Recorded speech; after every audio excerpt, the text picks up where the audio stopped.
कार्तिक के महीने में तारा स्नान क्यों करते हैं? कौन सा स्नान?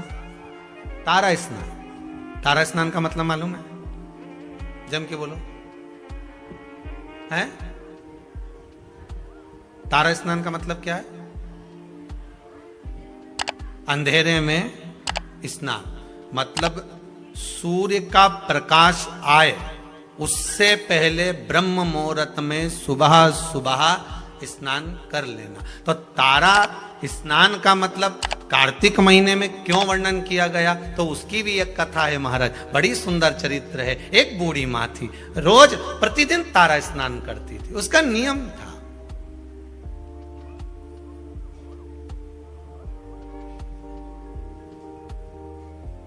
प्रतिदिन तारा स्नान करती थी।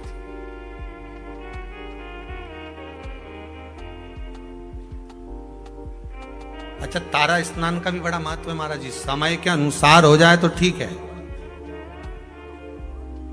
थोड़ा और रात्रि के पहुंच गई तो कथा है श्रीमद् भागवत में श्री नंदराय जी की। नंदराय जी स्नान करने चले गए यमुना जी के जल में। जाना था ब्रह्म मुहूर्त में, रात्रि के चौथे पहर में पहुंच गए। ध्यान नहीं रहा। इनने तो अपने जैसे कई बार हो जाती गलती कि नहाना ही तो है, थोड़ा और जल्दी चल चलो, और जल्दी चल चलो, और जल्दी चल चलो। तो इनने क्या करा, बोरिया बिस्तर बांधा और गई ने नर्मदा जी में आधी रात के नहा ली। अब आधी रात के नर्मदा जी में नहाई और विचार, तो हमारे यहाँ हर चीज का एक समय बताया गया। हमारा शाही स्नान होता है तो भले वो शाही स्नान का महत्व है कि इतनी वजह से होगा, ब्रह्म मुहूर्त में होगा, ये रथ आएगा, ये ऐसा होगा, वो होगा। तो उसमें रात भर का स्नान का नहीं कहा गया कि तुम पूरी रात नहाते रहो। हाँ, ये हमारा महत्व है कि हम जाएं नहाएं, वो अपनी बात। बैसाख का स्नान कहा गया तो भी उसका महत्व बताया गया। ग्रहण का स्नान कहा गया तो रात्रि का स्नान बताएगा कि चलते ग्रहण में कुरुक्षेत्र में स्नान करो महाराज, वो एक अलग। परंतु यहां जो वर्णन किया गया, नंद बाबा एक बार स्नान करने के लिए गए और ब्रह्म मुहूर्त के पहले रात्रि में ही उन्होंने स्नान कर लिया। रात्रि का चौथा पहर चल रहा था और जैसे ही स्नान करने के लिए तीसरा पहर चल रहा था और स्नान करने के लिए जैसे ही यमुना जी में कूदे तो वरुण ने बंदी बना लिया, ले गए कि तुमने बिना पूछे जल में आधी रात को स्नान क्यों करा, बंदी बनाकर ले गए। भगवान कृष्ण उनको घर जाकर ढूंढे, मिले ही ना। ये श्रीमद् भागवत का चरित्र है, 10वें स्कंद में इसका वर्णन है। नंद बाबा मिल नहीं रहे। यशोदा जी ने कहा, लाला तेरे पिताजी को ढूंढ कर ला। अब कन्हैया ढूंढने के लिए गए तो नंदराय बाबा को कहीं मिलते ही नहीं। ढूंढते ढूंढते यमुना जी से पूछा, क्यों मेरे पिताजी स्नान करने आए थे? हाँ, कहां गए? तो क्या आपके पिताजी से गलती हो गई? यमुना जी बोली, क्या गलती हो गई? स्नान करना था ब्रह्म मुहूर्त में, कर लिए रात्रि के तीसरे पहर में। हो मेरे पिता से गलती हो गई। तो वरुण बंदी बनाकर ले गए। वहां पहुंच गए वरुण जी के पास। स्वामी, अभी तक वरुण भगवान कृष्ण के हाथ जोड़ते थे, आज भगवान कृष्ण ने वरुण जी के हाथ जोड़े, क्योंकि गलती हुई है मेरे पिता से। जीवन में अगर गलती स्वीकार करने की अगर आपकी आदत है तो जीवन में महान बनने से कोई नहीं रोक सकता आपको। आप गलती स्वीकार करना प्रारंभ कर दीजिए, महान बनने में कोई नहीं रोकेगा। पर आज के जमाने में कोई गलती स्वीकार तो करे।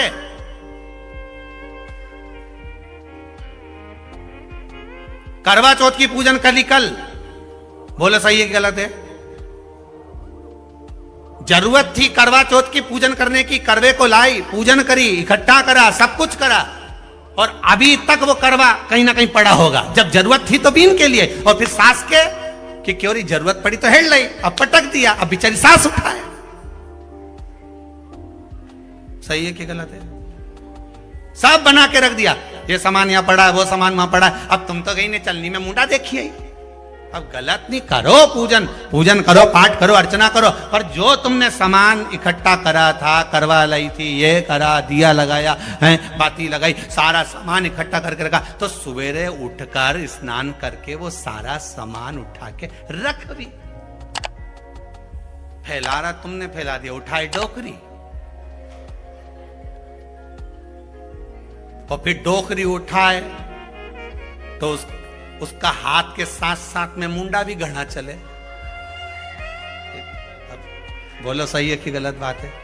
अब जब हाथ चले, शरीर चले, पांव चले, तो मुंह भी चले, फिर वो चले तो भी बुरा लगना ही नहीं चाहिए। हाँ साहब गलती हो गई, मेरे को ये करवे उठाकर रखना थे, जगह पे रख के आना था, मुझे ये काम करके रखना था, सही में पूजा की थाली ऐसी कैसी रखी हुई है, मुझे सुबह से उठकर इसको संभालना था, ये करना था। पर अपनी गलती कौन स्वीकार करे? अपनी गलती को कौन देखेगा?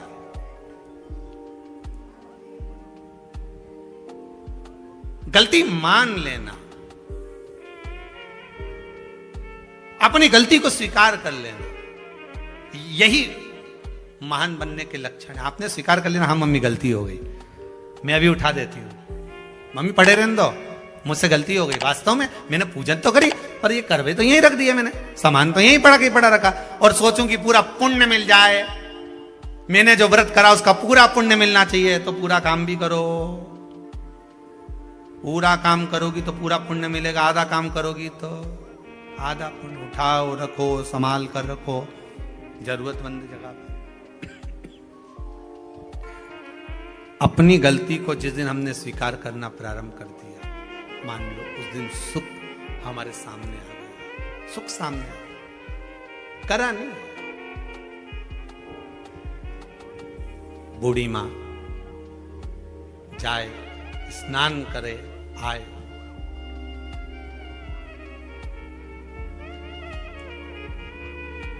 तारा स्नान। कौन सा स्नान? कार्तिक की, अगर आपके पास में कार्तिक महत्तम की किताब होगी, उसमें भी लिखा होगा, स्कंद पुराण पढ़ोगे या विष्णु पुराण पढ़ोगे, उसमें भी लिखा होगा तारा स्नान का महत्व। कौन से स्नान का? तारा स्नान। तारा स्नान का महत्व में वर्णन लिखा है ब्रह्म मुहूर्त में। आप आधी रात को अगर जा रहे हो तो उसमें वरुण देवता के सामने भगवान कृष्ण हाथ जोड़कर खड़े, गलती को स्वीकार करा कि मेरे पिता से गलती हुई है, स्नान करना था ब्रह्म मुहूर्त में, कर लिया रात्रि के तीसरे पहर में, गलती हो गई। पर इतना जरूर है, अब मेरे पिता से कभी गलती नहीं होगी, आप उनको मुझे वापस दे दीजिए। वरुण जी ने नंद बाबा को वापस दे दिया। गलती, हर चीज का एक समय होता है, उस समय की अनुकूलता में आप अगर भगवान की भक्ति को धारण करते हो, समय की अनुकूलता में भगवत स्मरण को धारण करते हो, तो आपको उसका फल जरूर मिलेगा। ब्रह्म मुहूर्त का स्नान लिखा है तो ब्रह्म मुहूर्त में करिए। तारा स्नान लिखा है कि सूर्य उगे, सूर्य प्रकाशित हो, उससे पहले आप स्नान कर लीजिए। एक बुढ़िया तारा स्नान कर लेती थी, चली जाती, तारा स्नान करती आती, मन में एक भाव जागृत हो गया, भगवान बहुत बुजुर्ग है, वो बहुत बूढ़ी है, जाती आती घर पहुंचती, भगवान भी ऐसी कृपा करते कि ये बूढ़ी मां तारा स्नान कर कर आती और भगवान इसके लिए खिचड़ी का कटोरा भरकर रख देते। एक खिचड़ी का कटोरा भरा, भगवान इसके दरवाजे पर रख देते। अब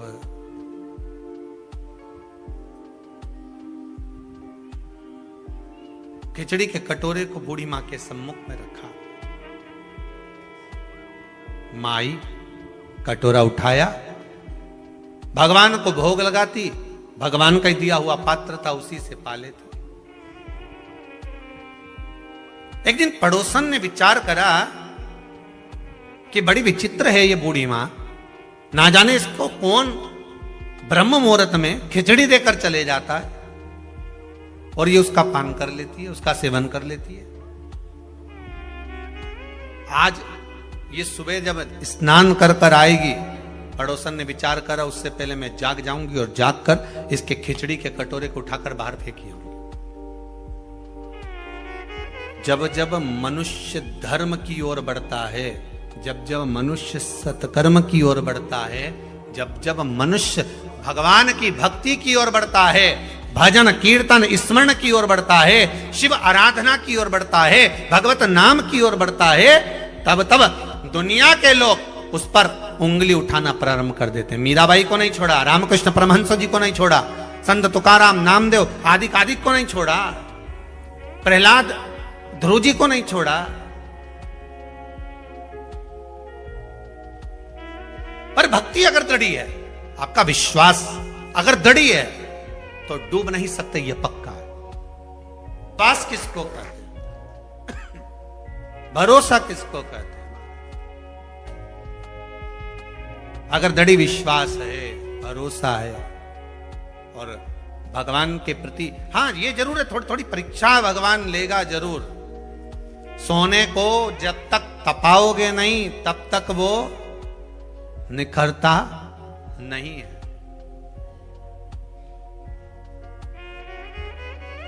धोबी भी कपड़े को जब धोता है तो उसमें साबुन लगाकर उसको रगड़ता है, फिर उसको कूटता है, पीटता है,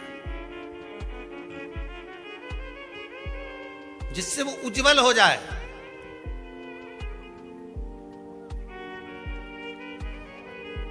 उसकी उज्जवलता उसको घसीटने पर, पीटने पर प्राप्त होती है। मीराबाई की उज्जवलता कैसे प्राप्त हुई थी? मीराबाई के लिए जहर का प्याला भेज दिया, शेर भेज दिया, सांप का पिटारा भेज दिया, उसकी उज्जवलता हो गई। फिर डरने वाली बात नहीं, फिर वो बात ध्यान रखना, कोई तालना ही बोले तो आपको लगता है कि परिवर्तन कैसे हो गया एकदम इतना। कहां तवा सीधा, कहां तवा उल्टा।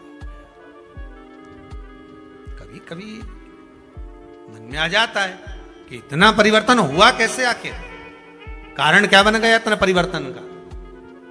क्या हो गया ऐसा कि परिवर्तन मूल हो गया? कारण क्या बना? और वही क्या कारण हो सकता? मैं रोज आती थी तो मुझे खिचड़ी मिलती थी, वो खिचड़ी गई कहां? अब बूढ़ी मां को मिली नहीं। उसने नियम ले रखा था, एक नियम बनाकर रखा था कि जो भगवान मुझे प्रसाद दिए हैं मैं उसी का सेवन करूं, उसी का सेवन। आपसे भी निवेदन है, एक नियम आप भी जिंदगी में ऐसा बनाकर चलो कि मैं रोज भगवान का दर्शन करके जाऊंगा। जब तक सुबह में श्री शिवाय नमस्तुभ्यम नहीं बोल लूं 5 बार, 7 बार, 11 बार, तब तक मैं चाय नहीं पीऊंगा। भले बासे में बोलूं पर बोलूंगा, भले बासे में बोलूं पर बोलूंगा। श्री शिवाय नमस्तुभ्यम अगर भोजन करूंगा तब मैं श्री शिवाय नमस्तुभ्यम जरूर बोलूं। एक नियम कोई सा भी बना लो, उठूंगा तो बोलूंगा, या भोजन करूंगा तब बोलूंगा, या मैं स्मरण करूंगा भगवान के कोई भी कार्य के लिए जाऊंगा तो मैं श्री शिवाय नमस्तुभ्यम या पंचाक्षर मंत्र ओम नमः शिवाय, राम कृष्ण जो तुम्हारी मर्जी पड़े वो बोलूंगा, बोलूंगा जरूर।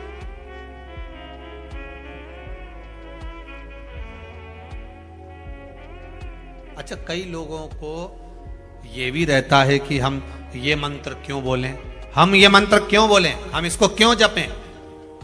तो तुलसीदास जी ने तो अपनी रामचरितमानस में लिखा है ना, कलियुग केवल नाम आधारा, तुम्हारा मन पड़े उसको जप लो।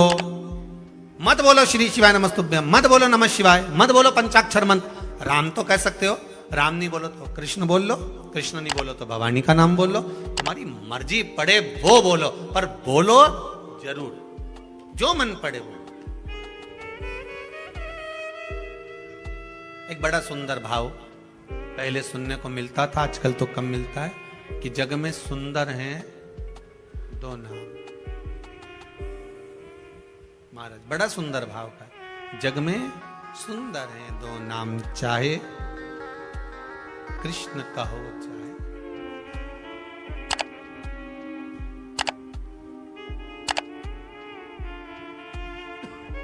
बड़ा भाव सुन। बोलो राम राम राम बोलो राम।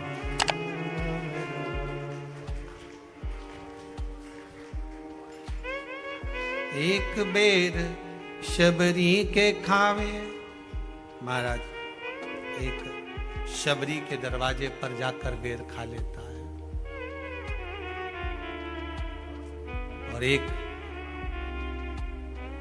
कहीं कुब्जा के पास, कहीं मीरा के पास, कहीं कर्मा के पास पहुंच जाता है।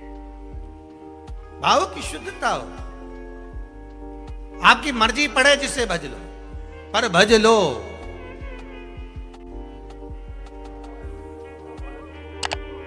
तुम्हारी मर्जी पड़े उसका स्मरण कर लो, पर करो, एक नियम बना लो। श्री शिवाय नमस्तुभ्यं। अच्छे से बोलो एक बार प्रेम से, श्री, अरे साथ में बोलो, श्री शिवाय नमस्तुभ्यं। एक बार फिर से बोलिए, श्री शिवाय नमस्तुभ्यं। तुम्हारा मन पड़े वो भज लो, पर भजो। वो कहते हैं ना, पानी वही पीते हैं जिनको प्यास लगती है। शिव का नाम वही लेते हैं जिनको विश्वास लगती है। विश्वास होगा तो शिव सम्मुख में प्रकट हो जाए सामने। कितने कितने पत्र आप लोग भेजो, सब विश्वास के ही पत्र हैं सारे। अगर पढ़ें सारे विश्वास के पत्र मिलेंगे। एक एक पत्र में आपका विश्वास जुड़ा हुआ है, एक एक पत्र में केवल विश्वास, केवल आपका भरोसा है और उसके सिवाय कुछ।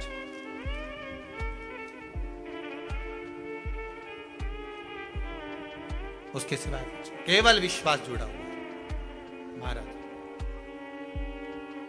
मैं आती थी, मुझे खिचड़ी मिलती थी, पर अब खिचड़ी नहीं मिल रही। अब वो खिचड़ी ना जाने कहां चली गई, किसने फेंक दी उसको, कहां गई वो। खिचड़ी का पात्र ढूंढ रही है पर मिल नहीं रहा। ढूंढा गया, मिला नहीं। जब मिला नहीं, आज भूखी रह गई। उसने नियम बनाया था, जो भगवान मुझे भोग देगा वही मैं पाऊंगा। कार्तिक महीने का एक नियम बना लो आप भी, कोई सा भी एक नियम। शाम के समय पर दिया लगाऊंगी मैं, बेलपत्री के पेड़ के नीचे, पीपल के वृक्ष के नीचे या आंवले के वृक्ष के नीचे। वहां लगाने नहीं जा सकती तो अपने दरवाजे के बाहर लगाऊंगी, तुलसी के क्यारे में लगाऊंगी। ये भी नहीं कर सकती, परिंदे पर दिया लगाऊंगी, जहां पानी का मटका हो, हंडा हो, वहां लगा दो। ये भी नहीं कर सकती तो पूरे कार्तिक के महीने में दरवाजे पर मैं पानी छीटूंगी। इतना तो बना सकते हो कि अपने घर के दरवाजे पर मैं पानी छीट दूंगी, द्वार पर जल का छींटा कर दूंगा।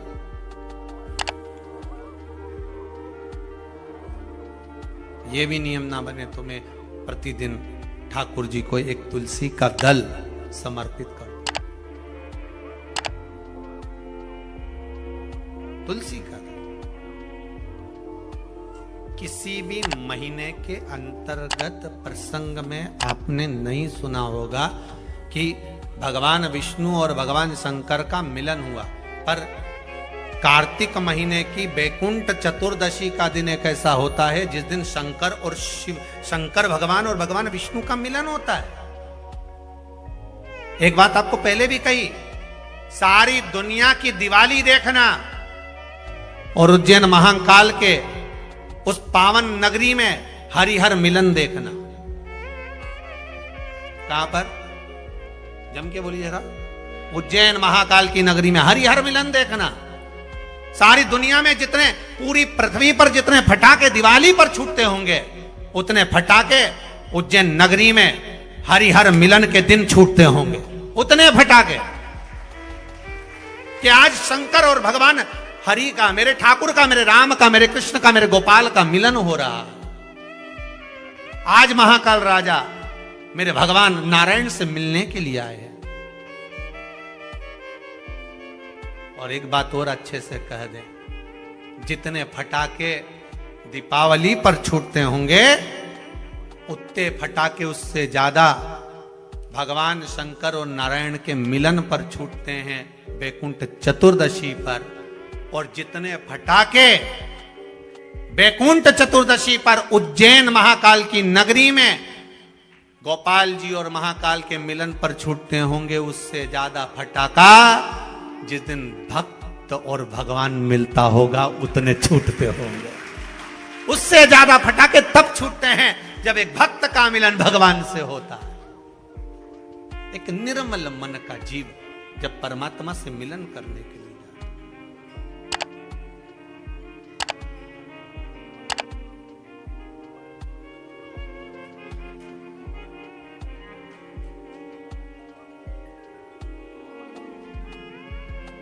उतना मार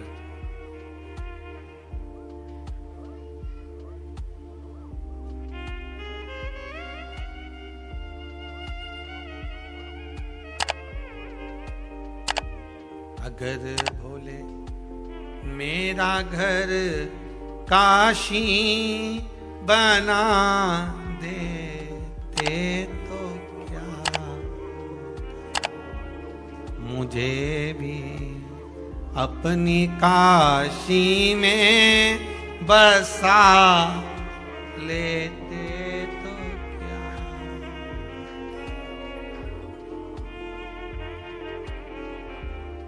हे शंभु, हे भोले, हे त्रिकालदर्शी कैलाश, केवल एक कार्तिक का महीना, एक महीना ऐसा है जिस महीने में भगवान भूत अधिपति भूतेश्वर भगवान शंकर और भगवान नारायण दोनों का मिलन हुआ है कार्तिक के महीने में। कार्तिक के महीने में इसलिए भगवान सारे महीनों में सबसे ज्यादा प्रियता महीना कौन सा है? बोलिए जरा। कार्तिक का महीना भगवान नारायण को अति प्रिय है, अति प्रिय। कोई एक नियम धारण, बूढ़ी माँ ने नियम बना लिया, मैं खिचड़ी मिलेगी पाऊंगी, आज भूखी रह गई। जो खिचड़ी फेंकी थी पीछे भूखी, वो ढूंढ रही है कहां। प्रभु की कृपा देखिए कितनी विचित्र है। कार्तिक महीने में किया गया दान, कार्तिक महीने में किया गया पुण्य, कार्तिक महीने में किया गया सत्कर्म, कार्तिक महीने में, इसीलिए कार्तिक के महीने में गोपाष्टमी आती है, इसलिए कार्तिक के महीने में अन्नकूट महोत्सव होता है, इसलिए कार्तिक महीने में दीपदान का महत्व होता है। कार्तिक के महीने में दान पुण्य की मात्रा बढ़ जाती है, दान की मात्रा बढ़ जाती है, पुण्य की मात्रा बढ़ जाती है, सत्कर्म की मात्रा बढ़ जाती है, भजन की मात्रा बढ़ जाती है। और दोनों यजमानों को बहुत बहुत धन्यवाद कि आप कार्तिक के महीने में कार्तिक महत्तम शिव महापुराण की कथा जनमानस को श्रवण करा रहे हैं। पूरा विश्व सुन रहा है इस पावन कथा को 2 बजे से 5 बजे तक। फेसबुक यूट्यूब पर सारे भगत लोग श्रवण कर रहे हैं इस पावन कथा को। बहुत बहुत साधुवाद।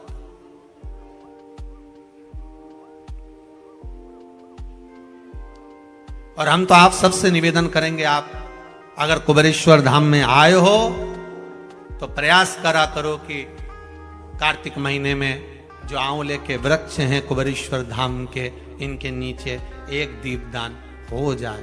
कार्तिक महीने में आए हो तो प्रयास कर आने वाले जो भी आया करें, कुछ नहीं तो एक घी की डब्बी ले आए, बाती ले आए, दिया लगा गए। पर आप यहां नहीं आए तो जहां हो वहां बेलपत्री के पेड़ के नीचे या आंवले के नीचे या पीपल के नीचे दिए का महत्व, कल कथा में उसका वर्णन लेंगे अपन। जड़ की महत्वता जो बोला है वो सुनते हुए चलेंगे। वो तो आज पहला दिन है इसलिए कार्तिक महत्तम को आगे बढ़ाते हुए चलना। दान की महत्वता क्या है? खिचड़ी को फेंक दिया बाहर, अब खिचड़ी को जो बाहर फेंका था उसमें से एक पौधा उत्पन्न हो गया। अब उस पौधे में 2 फूल लगे। अभी आपको कथा में कहा था जो हमने डाला है, बोया है, वो मिलेगा जरूर, उसका फल जरूर मिलता है। जो आप भजन कर रहे हो, कथा सुन रहे हो, स्मरण कर रहे हो, मंत्र जाप कर रहे हो, नाम जाप कर रहे हो, उसका फल मिलेगा जरूर। उसका फल प्राप्त जरूर होगा। अब ये माता जी ने बोला, खरगोन वाली ने, कि हमने तो केवल कथा सुनी थी। एक माता जी बोली कि हम तो केवल आए थे नवरात्रि की पहले दिन, और क्यों ना मिले? अगर आपने दिल से श्रवण कराए, भाव से श्रवण कराए, तो क्यों ना दे?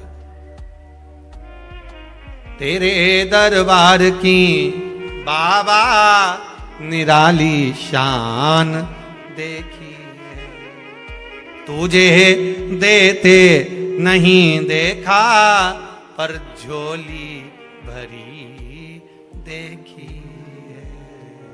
ये झोली अगर भरी है तो उसी ने ही तो भरी है। बस दिल से कहकर जाना,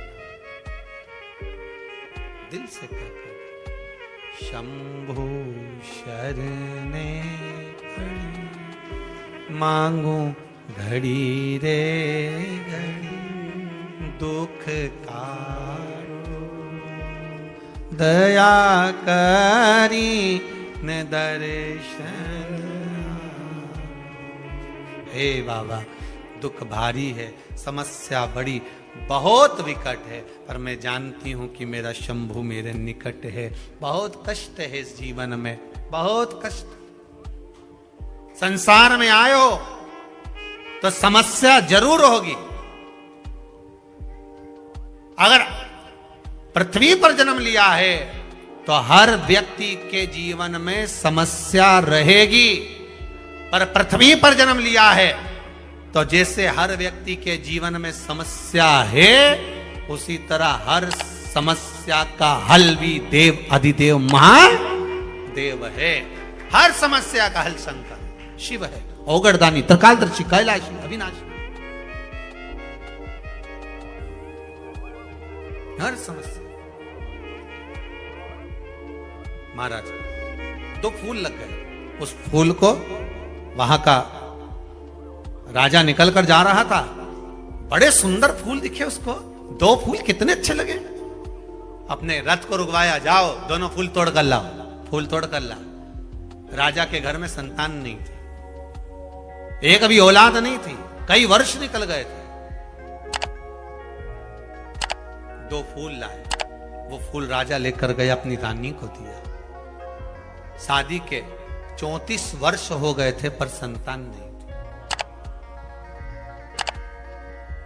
कभी कभी आश्चर्य होता है, कहीं कहीं पहाड़ों पर जाकर देखा तो पत्थर में भी वृक्ष लग रहा है, पत्थर में भी फूल खिल रहा है, पत्थर में भी पौधा लगा है। अब सोचने वाली बात है कि पत्थर है, चारों तरफ कहीं मिट्टी नहीं दिख रही, तो इसमें पौधा कहां से आ गया? आपने भी तो देखा होगा, पत्थर में पौधा है, मतलब यह पक्का है कि इस पत्थर के अंदर कहीं ना कहीं कोई भाग अंकुरित हुआ है।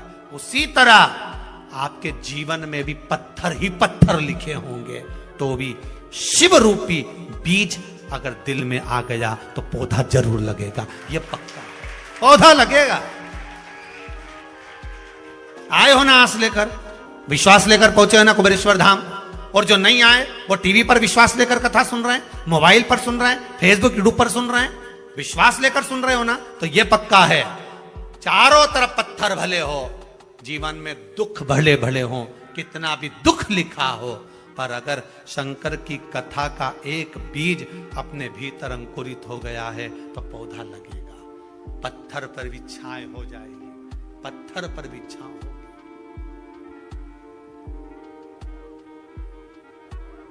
विश्वास रखिएगा। अगर भोले बाबा का सहारा न होता तो दुनिया में कोई हमारा। अगर भोले बाबा का सहारा न होता तो दुनिया में कोई,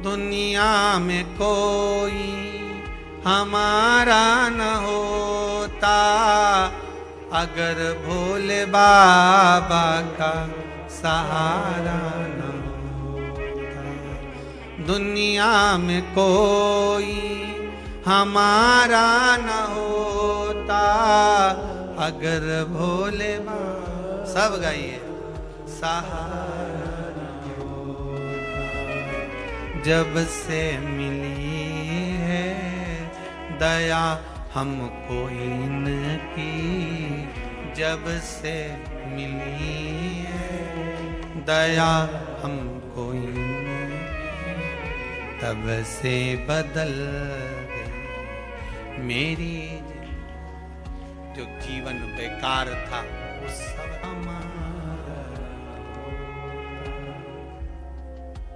ध्यान दीजिएगा, आपके पास में जब धन कम होता है ना, तो सबसे पहले अपने ही साथ छोड़ देते हैं। क्या कम होगा?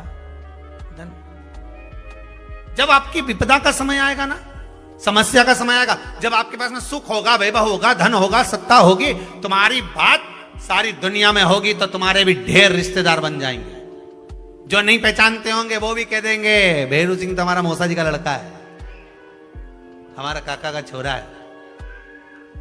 जब धन नहीं होगा, संपदा नहीं होगी, सत्ता नहीं होगी, तुम्हारा वैभव नहीं होगा, तुम्हारा नाम नहीं होगा, जरा सा किसी ने तुम पर उंगली उठा दी, जरा सा किसी ने आपके ऊपर लांछन लगा दिया, कुछ शब्द बोल दिए, कोई शब्दों के बाण कस दिए, सबसे पहले जो अपने होंगे, सबसे पहले जो अपने होंगे, सबसे पहले वही भागेंगे और वही उंगली उठाएंगे। वो कहते हैं ना कि अगर दुख की घड़ी आती है, अगर कहीं काम बिगड़ता है, तो सबसे पहले अपने वाले ही डीजे बजाते हैं। कौन बजाएगा डीजे? अपने वाले। नगाड़ा वही फूकेंगे, ओ वो, अरे क्या खिल्ली उड़ रही उनकी, अरे वो उनके साथ ऐसा हो गया। अपने होंगे जिनको तुमने खिलाया, जिनको तुमने पाला है, जिनके लिए तुमने 10 साल 15 साल 11 साल बर्बाद कर दिए, ले जा कर दिया जिसको, वही उंगली उठाकर कहेंगे ये देखो, ये देखो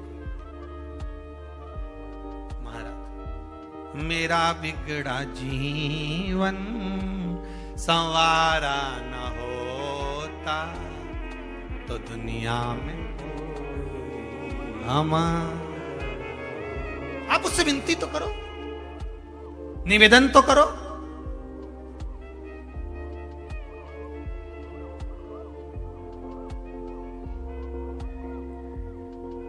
और आप अगर भाव रखकर आए हो, विश्वास रखकर आए हो, तो भगवान क्यों ना कृपा करेगा, क्यों ना कृपा करेगा।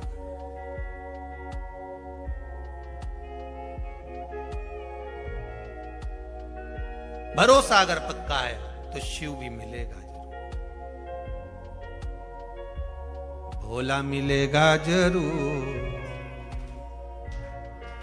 भोला मिलेगा जरूर, मिलेगा।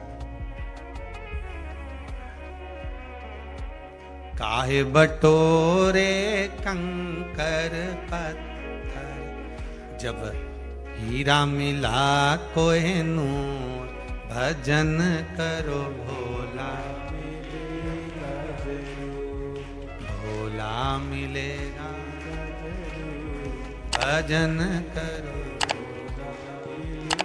वो मिलेगा, और अवश्य मिलेगा। अगर आपकी भक्ति दृढ़ है, विश्वास प्रबल है, तो वो मिलेगा। उसको ढूंढने में देरी है। 2 फूल तोड़ लिए, जो खिचड़ी फेंकी थी उससे उगे थे। फूल रानी को दिए, रानी ने देखा कितने सुंदर फूल हैं, उसको सूंघ लिया, सूंघते से रानी का गर्भ ठेर गया, गर्भ ठेर गया। फूल सूंघते,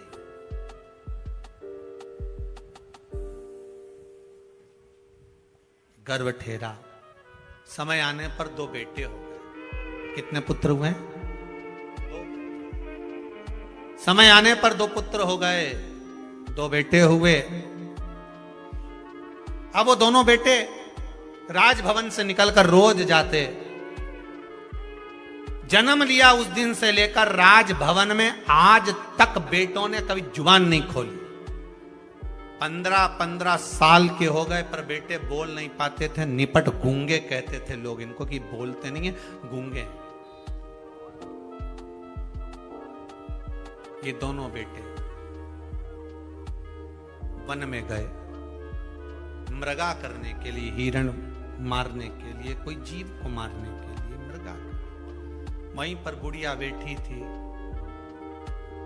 जिस दिन से कार्तिक का महीना पूरा निकल गया था, उसके बाद भी उसकी वो खिचड़ी भूल नहीं पाई थी कि मेरी एक दिन की खिचड़ी और मेरा कटोरा कहाँ गया, कहाँ गई खिचड़ी, कहाँ गया कटोरा। दोनों बालक जाते जाते बोले, ये रही खिचड़ी, ये रही कटोरा, कहाँ गई।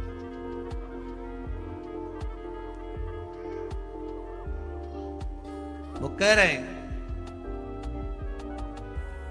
रथ हाँकने वाले ने सुना कि ये दोनों बोले हैं। बुढ़िया बोली, कहां गई खिचड़ी, कहां गया कटोरा, और वो दोनों बोले, ये रही खिचड़ी, ये कटोरा। वो उसकी शुद्धता रही। रथ हाँकने वाले ने कहा, राजकुमार बोले